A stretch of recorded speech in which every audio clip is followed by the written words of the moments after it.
Between 2011 and 2015, the Duramax diesel-powered vehicles had pretty questionable exhaust systems equipped with a DEF injection system, several levels of catalysts, the DPF, which is a diesel particle filter, and also the EGR system. The components of this complicated system had to work in correlation with each other, and since such advanced exhaust systems were pretty new at that time, they were very faulty.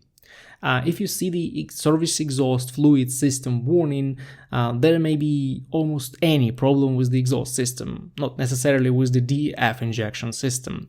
But first of all, I would pay attention to the service bulletin PIP 4864 that instructed dealerships on how to reset these exhaust messages. It's important to know that if you just keep driving observing this message, your vehicle will get to limp mode after 200 miles, limiting the speed to 55 miles per hour.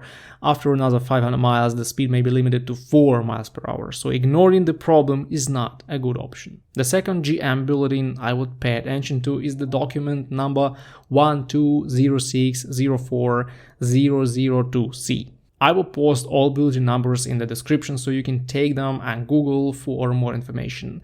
This is a more detailed bulletin explaining the actual reasons for these exhaust system problems. And if you read it carefully, you will see that basically all warnings and messages connected with exhaust system problems may mean the same issues. To cut a long story short, you may try checking pretty obvious things like air leak in the air intake, exhaust leak in the turbocharger system or in the exhaust pipes, damaged EGR, DPF or catalyst with leaks, clogged air filter with bad airflow, DEF fluid problems, like low level contamination or water dilution. Other than that, there may be pretty bad problems with the exhaust system, and a lot of owners have solved this issue by deleting the DEF system and reprogramming their vehicles. Unfortunately, it's very hard to say which exact module may cause this, and even if you spend time reading all the TSBs, you will see that they are basically about wild guessing the problem using diagnostic trouble codes.